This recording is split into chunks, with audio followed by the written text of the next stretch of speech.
Bonjour à toutes et à tous. Merci beaucoup Ondine pour cette introduction et merci beaucoup à toute l'équipe des Beaux-Arts de Monaco de m'avoir invitée à participer à ce colloque. Donc j'ai effectivement intitulé cette intervention «Percevoir en milieu numérique» et je voudrais partir avec vous d'un constat qui est le suivant, c'est qu'aujourd'hui nos existences professionnelles et affectives, elles sont de plus en plus liées aux outils numériques. Et il se joue là à la fois une reconfiguration de nos champs perceptifs et aussi une coexistence qui est toujours plus complexe entre nos vies vécues et nos vies enregistrées. Et il m'a semblé que la phénoménologie de Husserl, le massage procuré par les médias que prônait le théoricien Marshall McLuhan, ou encore que le vampire des abysses qu'imaginait Wilhelm Flusser, sont autant de figures qui peuvent peut-être nous aider à saisir ce que ce milieu numérique fait aujourd'hui à nos perceptions. Et de même, le psychologue de la perception, donc, qui s'appelait James Gibson, proposait à la fin des années 70 une approche écologique de la perception visuelle organisée autour de la locomotion. Et peut-être qu'on doit, nous, aujourd'hui, penser une approche numérique de la perception visuelle qui s'organiserait autour de tous ces passages incessants qu'on effectue entre l'environnement physique et nos écrans. Et peut-être aussi, est-ce qu'il faut aujourd'hui prendre toute la mesure de cet impact du numérique sur notre milieu perceptif et relier cet impact à la crise écologique que nous vivons. Alors certains artistes, effectivement, interrogent ces perceptions que modèle le numérique et leur donnent une forme plastique pour aiguiser nos manières de regarder le numérique et de nous regarder aussi au contact du numérique. Et je prendrai dans cette intervention deux exemples qui sont très différents. Le premier, donc, ce sont les aventures solitaires, kitsch et connectées que propose l'artiste américaine Shanna Moulton dans sa série de films Whispering Pines. Et puis le second exemple, ce seront les vies modélisées que met en scène l'artiste coréen Kim Hee-cheon à travers ces images en mouvement et ces images de synthèse qui sont aussi saturées qu'épuisées.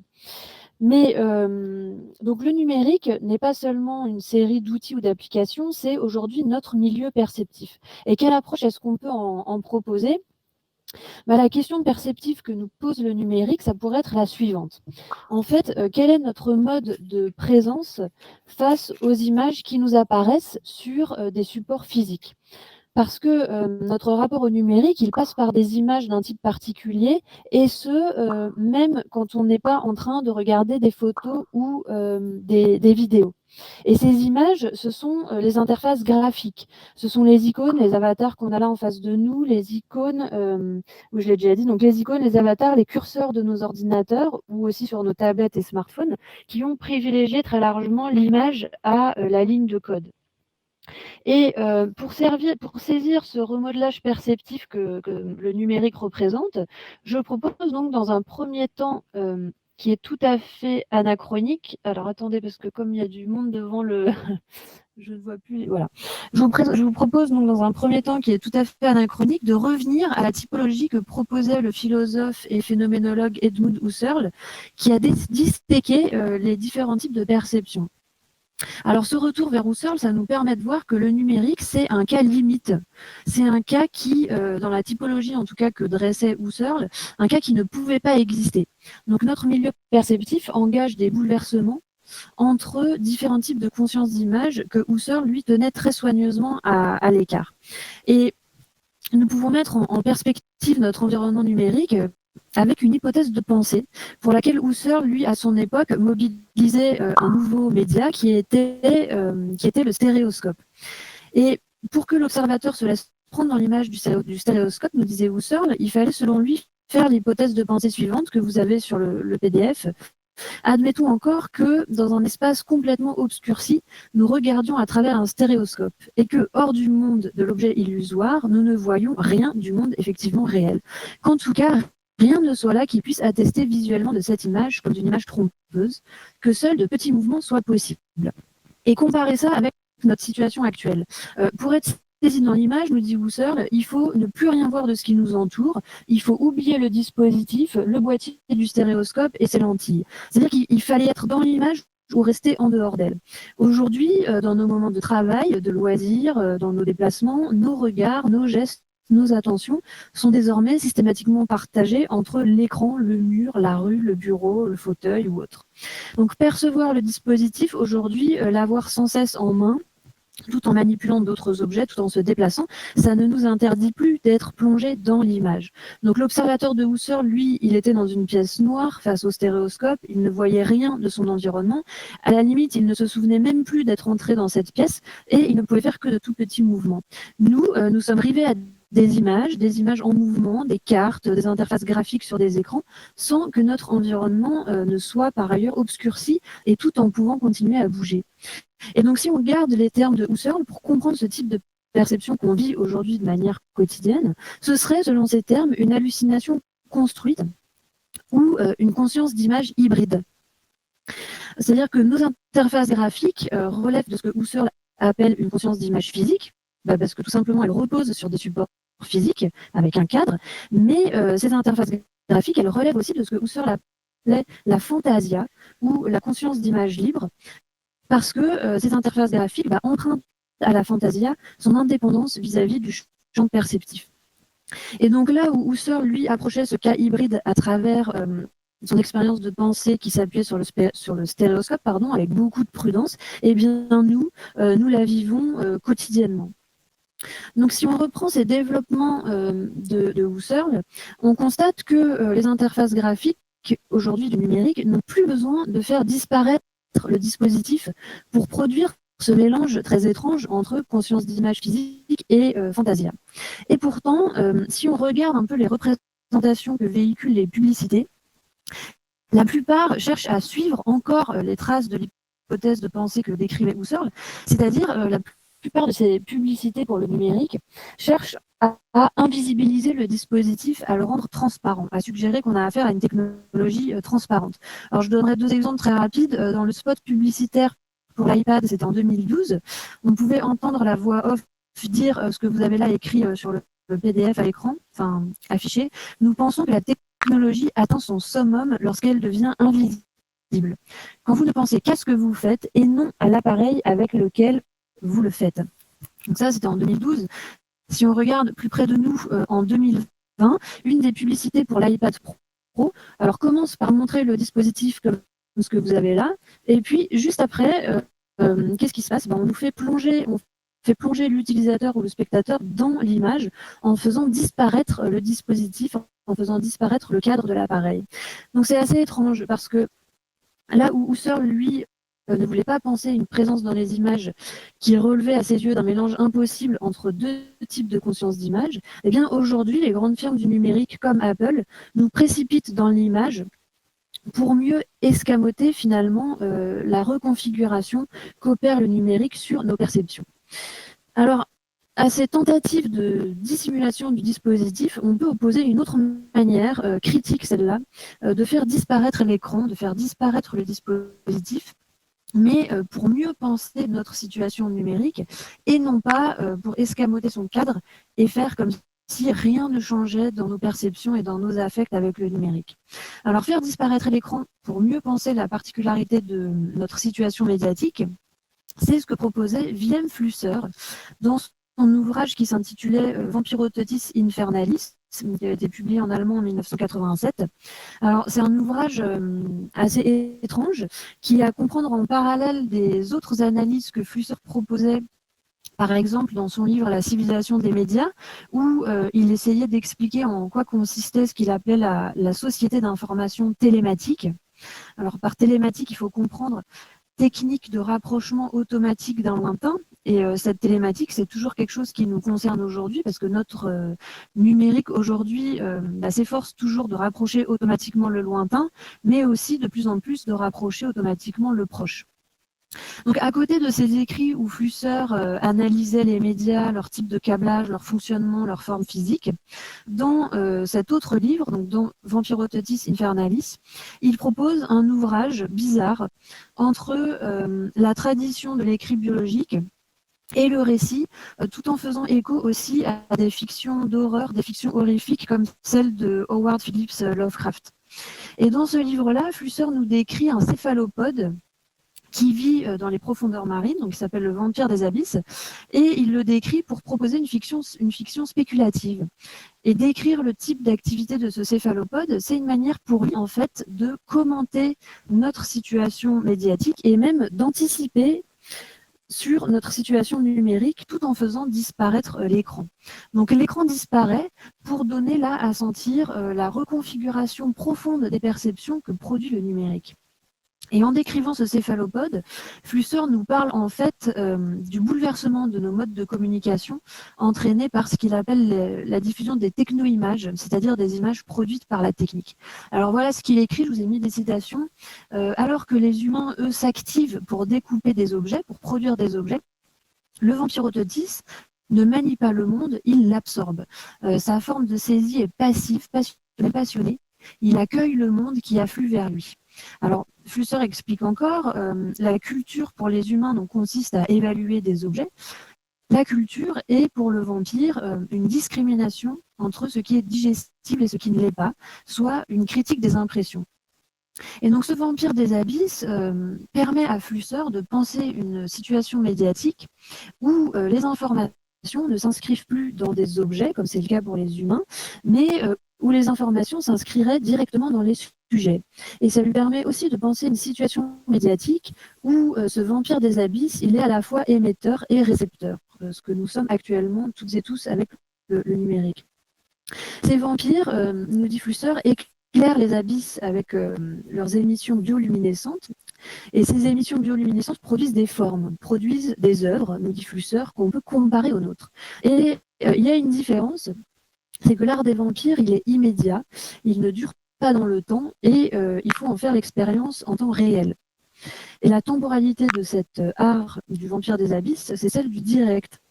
C'est un art qui se réalise immédiatement dans des impressions ressenties. Donc ce vampire que Flusser nous présente au début du livre comme étant l'aboutissement d'une ligne d'évolution qui est totalement opposée à celle de l'humain, ce vampire est en fait une manière de nous donner à sentir notre situation numérique. Alors pourquoi? Parce que ce vampire illustre la façon dont, avec le numérique, nous nous éloignons toujours un peu plus du hardware, c'est-à-dire des objets sur lesquels nous imprimons des informations, pour nous contenter de plus en plus de l'information que nous n'imprimons plus nous-mêmes. Donc c'est une manière pour Flusser de dire que nous nous rapprochons des processus du software, du mou, du mollusque, et c'est une manière pour lui donc, de dire que nous sommes encore une civilisation du hardware, donc une civilisation qui inscrit des informations sur des supports, et avec le numérique, nous sommes en train de progresser vers une civilisation du software.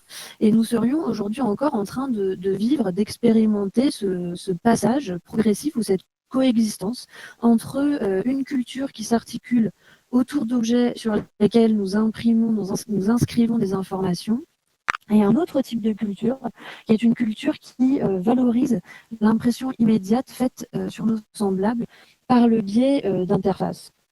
Et pour nous donner à sentir ce bouleversement du numérique, eh bien, Flusser passe par cette image très étrange, donc ce céphalopode, ce vampire des abysses. Et d'où la nécessité justement de ne pas laisser disparaître nos appareils. D'où la nécessité de ne pas laisser les représentations du numérique faire comme si nous étions seuls devant des images, devant des conversations et non pas devant une série de médiations. Donc il faut ressaisir l'ensemble de notre milieu perceptif et voir comment cette perception numérique entre en concurrence ou coexiste avec d'autres formes de perception. Parce que ce que semble aussi mettre en avant Flusser dans cette fiction biologique, c'est le rapport au milieu, alors ici aux abysses. Et peut-être qu'il faut nous aussi nous tourner maintenant vers une écologie de la perception.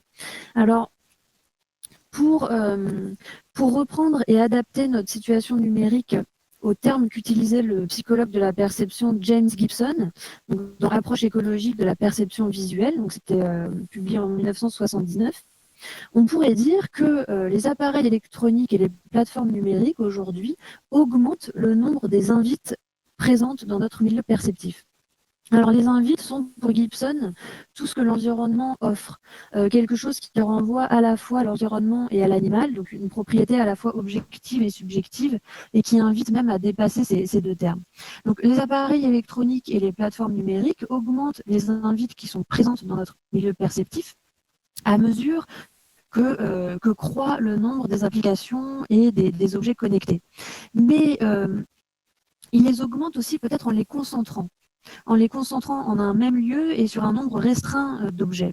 Et pour resituer le numérique dans une écologie de la perception, peut-être qu'on peut commencer par constater que là où James Gibson, lui, redonnait toute son importance à la locomotion dans l'étude de la perception, notre milieu perceptif aujourd'hui tend plutôt à s'immobiliser et peut-être encore plus avec la situation sanitaire que nous connaissions aujourd'hui. James Gibson, par exemple, proposait de distinguer la perspective artificielle et son point de vue de la perspective qu'il appelait écologique avec son point d'observation mobile. Et il s'agissait pour lui d'étudier la perception en la remettant en mouvement et en prenant en compte le rôle de la locomotion et pas seulement le rôle des yeux et de la tête.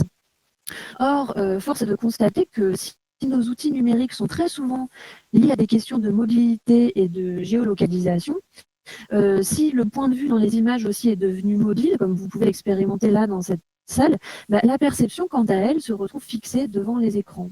Et plus nous augmentons nos capacités spatiales et temporelles de géolocalisation, plus la perception semble se figer sur quelques objets et aussi sur quelques interfaces.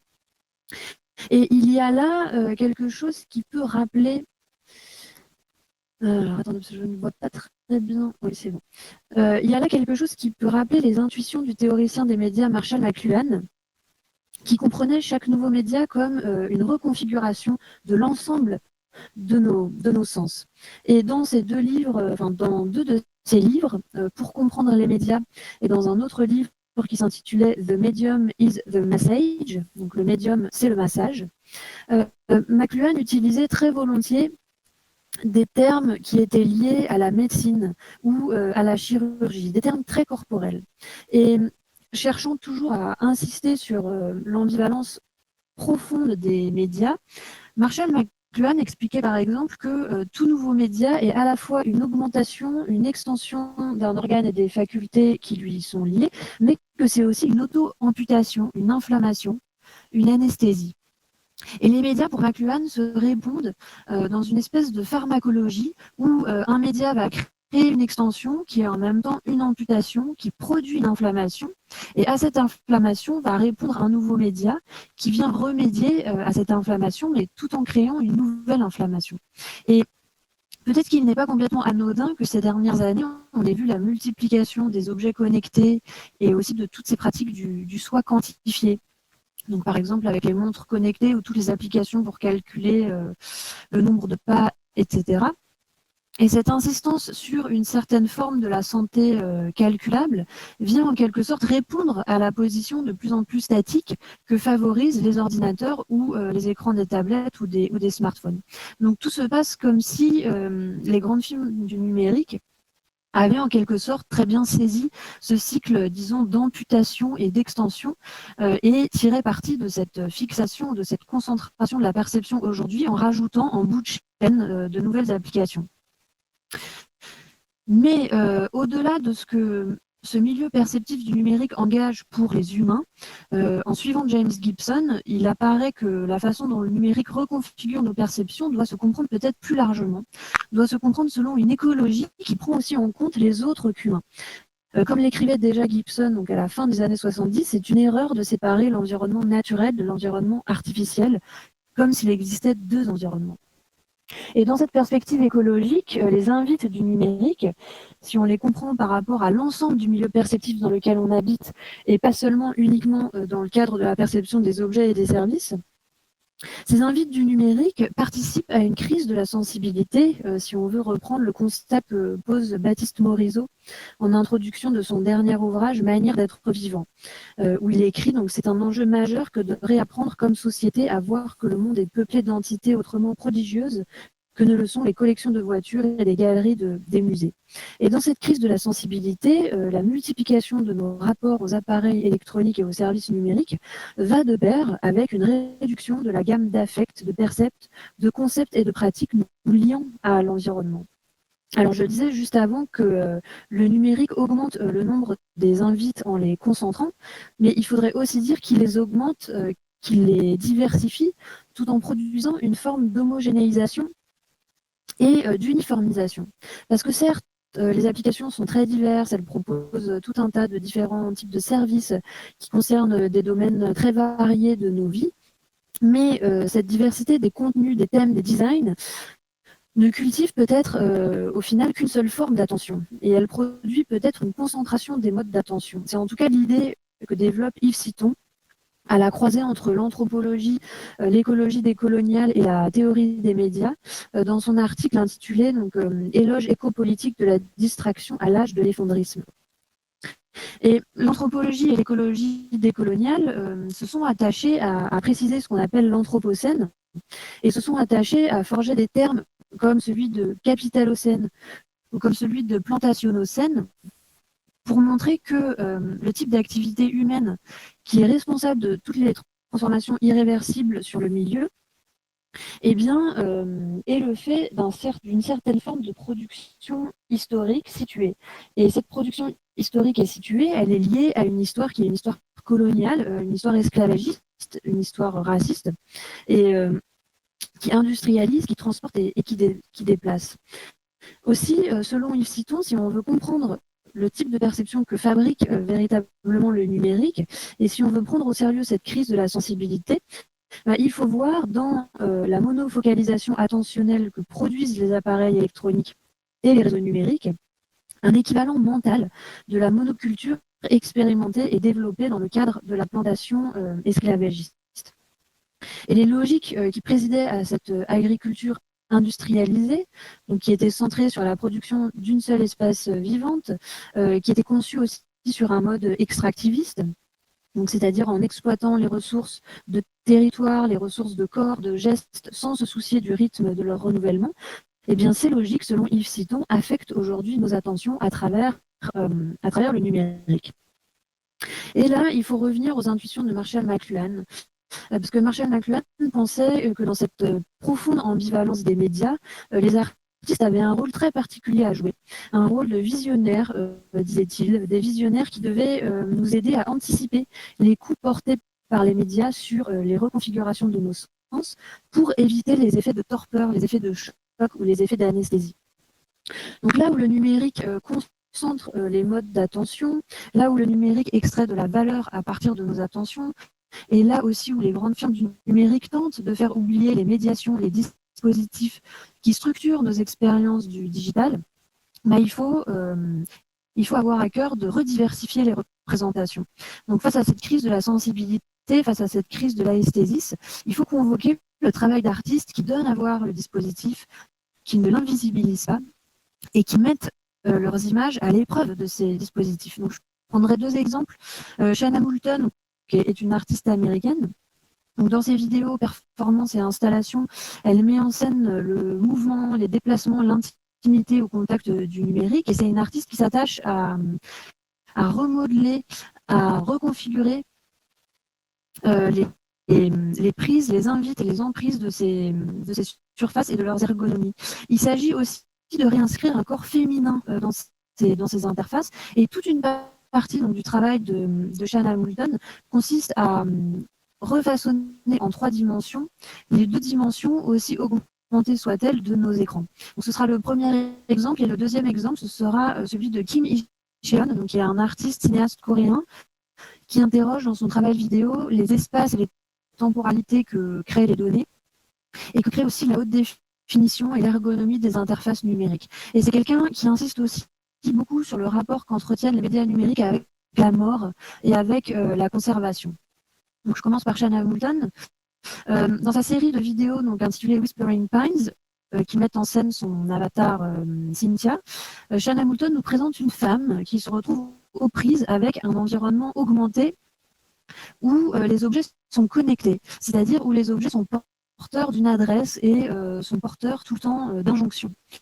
Alors l'approche esthétique de Shanna Moulton, elle est tout d'abord intéressante parce qu'elle déplace les formes, les couleurs, les ergonomies de nos objets connectés. Elle les déplace vers un univers qui est surchargé, un univers aux couleurs pastel qui évoque aussi le téléachat. Et tous les effets spéciaux ou toutes les incrustations que met en place Shanna Moulton, qui vont animer cet environnement, sont très volontairement maladroites. Et cette maladresse, qui est tout à fait voulue, qui est une stratégie esthétique, cette maladresse exprime le défaut d'ajustement constant entre Cynthia et ce qui l'entoure. Et dans ces vidéos, Cynthia doit à chaque fois résoudre des espèces de puzzles qui prennent la forme d'escape game, donc un type de jeu vidéo où on récolte des indices pour sortir d'une pièce. Et Shanna Moulton donc, transpose ces escape games dans des scènes à l'échelle 1, et elle construit à chaque fois des puzzles qui reprennent aussi le cliché de la quête de soi ou le cliché de la découverte de soi. Alors, une des versions performées que proposait Shanna Moulton de Whispering Pines en 2014, qui s'appelle Detached Inner Eye, explore le massage du numérique, pour reprendre les termes de McLuhan. Alors dans cette vidéo performée, Shanna Moulton reconfigure le corps numérique auquel on a été habitué, donc à savoir un doigt et un œil. Et donc comment elle s'y prend? Ici, elle arrive devant l'écran en tenant au-dessus de sa tête une balle de yoga, comme vous le voyez sur le PDF là, et sur l'écran est projetée une souris ergonomique. Et donc Shanna Moulton s'avance, elle se place avec sa balle de manière à incruster l'ombre de sa balle de yoga dans le creux de la souris projetée à l'écran, si bien que Shanna Moulton, ce faisant, s'incruste dans l'image projetée et donc aussi dans l'interface numérique. Et quand Shanna Moulton s'assoit ensuite sur la balle de yoga, un doigt apparaît à l'écran et vient insérer la boule de la souris ergonomique, puis la déplacer. Et dans cette incrustation que nous proposa Shanna Moulton, tout se passe comme si en fait le contrôle de l'interface graphique ne se faisait pas seulement avec un doigt sur une boule, mais se faisait aussi avec le mouvement des fesses sur la balle de yoga. Et on peut voir là une reprise de l'idée de McLuhan selon laquelle le média c'est le massage, et selon laquelle le média, et là en l'occurrence le numérique, concerne tout le corps et pas seulement certains organes bien spécifiques. Toujours dans cette version performée, la dimension aussi de plus en plus auditive de nos environnements numériques, avec par exemple les enceintes connectées, se trouve là métamorphosée chez Shanna Moulton en profil de statues féminines, donc qui sont insérées dans des lampes et qui chuchotent des messages à l'oreille de Cynthia. Et ces statues-lampes-là suggèrent à la fois l'intense proximité de toutes ces technologies qui sont intégrées dans les actions du quotidien et suggèrent aussi une forme d'encerclement. Alors à un autre moment de cette performance, l'image projetée ressemble à un fond d'écran de forêt et qui devient pour Cynthia un mur d'escalade où les objets qui s'affichent, les icônes de bureau sont comme autant de prises pour escalader. Et là encore, dans une image comme celle-ci, il y a une manière de donner à sentir que c'est tout le corps qui est concerné par le numérique. Et on peut y voir également une parodie de notre vie numérique, enfin une parodie de notre navigation Internet, de cette manière d'aller de site en site, d'objet en objet, avec un mouvement ascendant, donc comme si on allait parvenir à quelque chose, accéder à quelque chose. Et ensuite, donc dans la suite de la vidéo, ce mouvement d'ascension se clôt par une chute. Alors dans Whispering Pines 10, dont je voulais vous parler peut-être un peu plus en détail, en tout cas vous montrer un extrait, le numérique apparaît sous une forme beaucoup plus contemporaine, c'est-à-dire que là Shanna Moulton se confronte beaucoup plus frontalement au design des appareils électroniques que nous connaissons aujourd'hui et en prenant à bras le corps notamment l'imagerie des produits Apple. Et tout ce 10e épisode se construit comme un trajet pour que Cynthia entre enfin en interaction avec un ordinateur. Alors je vous montre un extrait. Voilà, je lance la vidéo qui est tout au fond de la salle.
corps de Cynthia et ensuite des mains coupées apparaissent qui vont taper des mots de passe. Et Shanna Moulton ici reconfigure l'ergonomie d'Apple et il se passe comme si le numérique décomposait les codes et recomposait une subjectivité à partir de ce démembrement. Et cette recomposition dans l'interface provoque dans la suite de la vidéo, alors attendez, je vous montre les images sur le PDF. Ah non, zut. Attendez, je reviens un petit peu en arrière. Voilà, donc dans la suite de la vidéo, donc cette rencontre avec l'interface donne lieu à un deuxième réveil, enfin un nouveau réveil pour Cynthia. Et cette fois, c'est tout l'environnement de Cynthia qui semble être devenu une interface avec une barre de commande là sur le côté gauche de l'image, avec des icônes de bureau et le rond multicolore donc, qui accompagne ensuite Cynthia dans toutes ses activités et qui, à la fin de la vidéo, devient même une aura qui entoure complètement le personnage. Et Shanna Moulton trouve là une expression plastique assez forte pour dire l'omniprésence du numérique aujourd'hui dans notre environnement perceptif et affectif. Et elle le fait en cassant la virtuosité du fond vert, en défaisant le mythe d'une technologie transparente. Et elle modifie aussi les représentations associées au numérique. C'est-à-dire que l'interface ici n'est plus seulement le reflet du bureau où on visualise des données et où on accomplit des tâches, mais c'est aussi un environnement où ont lieu des révélations, des apparitions, des fragmentations. Donc Shanna Moulton s'attache, on pourrait dire, à multiplier les manières de représenter l'interface en convoquant par exemple le domestique, la pièce, le pansement, l'organique ou encore le cosmétique. Alors, mon autre exemple, c'est celui de Kim Hye-cheon, donc un artiste coréen qui travaille lui aussi, mais alors dans une esthétique tout à fait différente, sur les imbrications entre notre environnement physique et numérique, et sur les modifications de notre rapport à l'espace et au temps que produit le numérique. Donc c'est des vidéos qui présentent souvent plusieurs récits intriqués les uns dans les autres, mais qui ne se recoupent pas. Et souvent, la voix off n'a pas de rapport avec les images qui sont montrées. Et on a là une disjonction entre l'image et le son qui est déjà une première manière de nous arracher à notre proximité avec le numérique. Alors, Lifting Barbells est un film en noir et blanc qui est accompagné d'une voix off en portugais. Et c'est un film qui se construit comme une série de lettres adressées à une certaine Ludmilla. Et Kim Hye-cheon, là, prend déjà le parti de modifier les manières de représenter le numérique, c'est-à-dire il ne se sert pas à proprement parler d'un fond vert, mais ce qu'il met en avant, c'est une image en noir et blanc et une esthétique au début du film très classique avec toute une série de très longs plans fixes qui vont se retrouver peu à peu contaminés par des images de synthèse. Je vous montre deux extraits à la suite très courts et puis je vous en dis un mot. Todavía tengo fuerza para que no se caiga la cabeza de mi papá. Un beso, Kim.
Alors, je l'arrête là, je vais vous montrer maintenant la vidéo qui est juste à côté, un extrait, et puis je vous en parle juste après. Estamos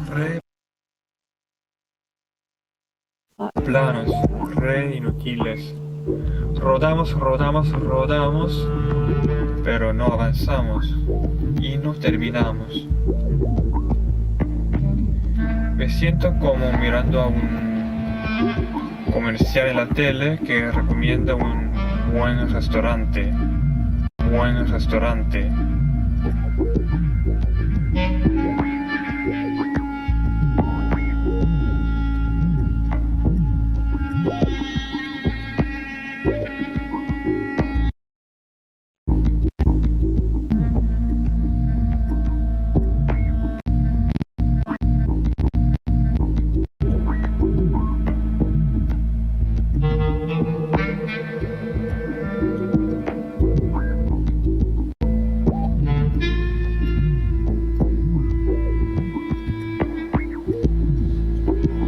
En todos lados dicen.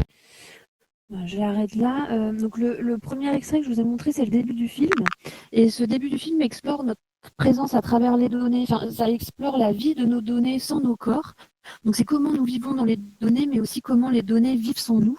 Et au début du film, le narrateur raconte l'accident à vélo de son père qui est mort et qui portait au moment de cet accident une smartwatch. Et à partir des données enregistrées par cette smartwatch, le narrateur reconstitue l'accident de son père sur Google Maps, puis sur Google Earth. Et la voix off, à ce moment-là, lie différentes strates de nos existences et de nos morts avec le numérique. Donc, il est question, par exemple, de la forêt des données, des restes du père. Donc, que vont devenir ces restes du père devenus immobiles face à ces données qui bougent encore? Ou encore, il est également question de la forêt des tombes. Donc, les données sont ici très clairement chez Kim Il-sung du côté du morbide, de l'enregistrement, mais au sens de la conservation des morts. Et attendez, ça s'est relancé.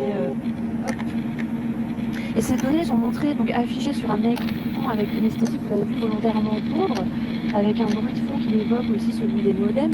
Et le curseur de la souris qui suit le graphique du trajet du père nous semble dérisoire par rapport à l'état actuel du numérique aujourd'hui et aux écrans tactiles.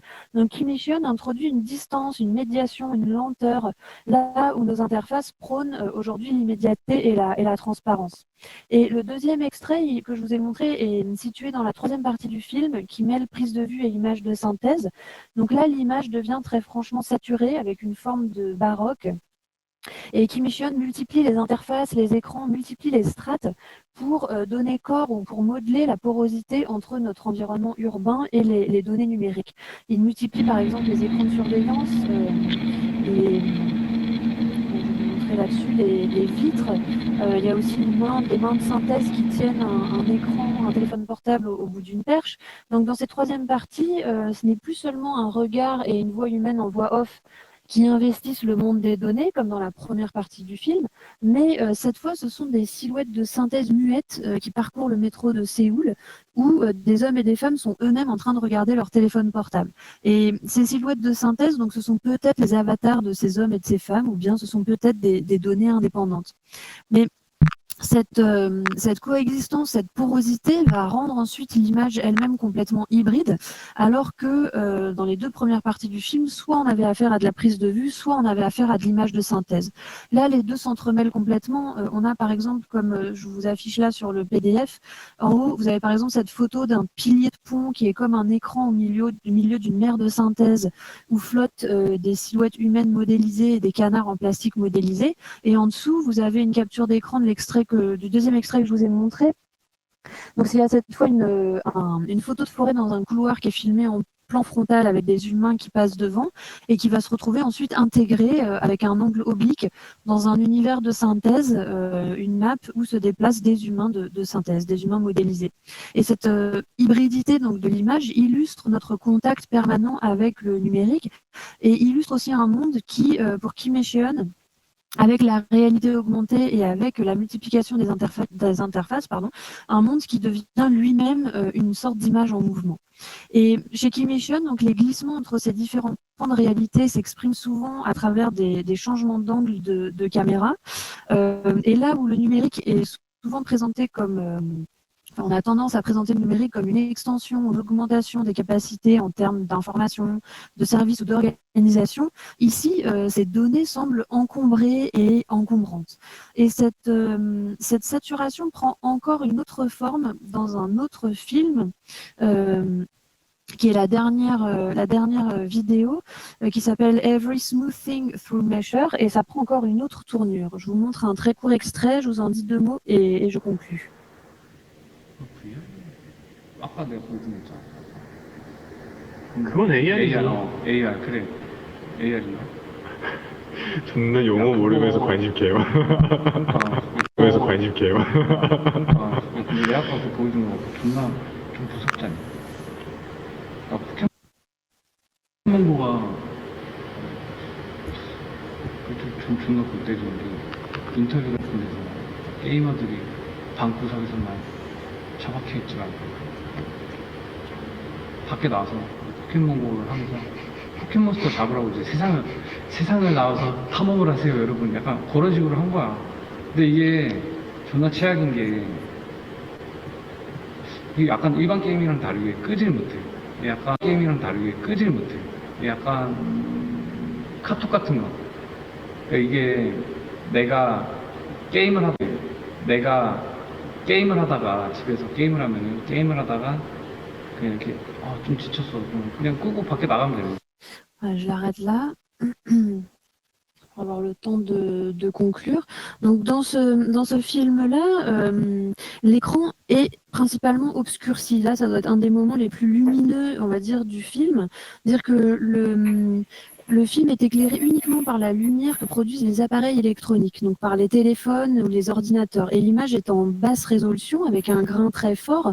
Et si bien que le numérique semble être devenu ici une forme de pollution noire qui envahit toute l'image et tout le cadre.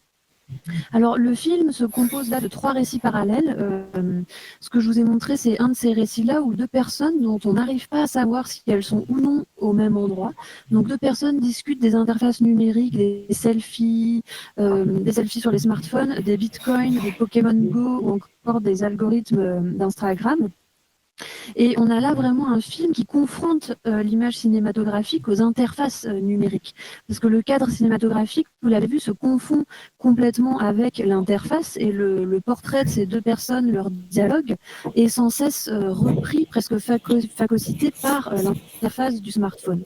Et la conversation en direct, même si elle n'est peut-être pas en présence, la conversation en direct devient au fur et à mesure du film, un post sur un compte Instagram.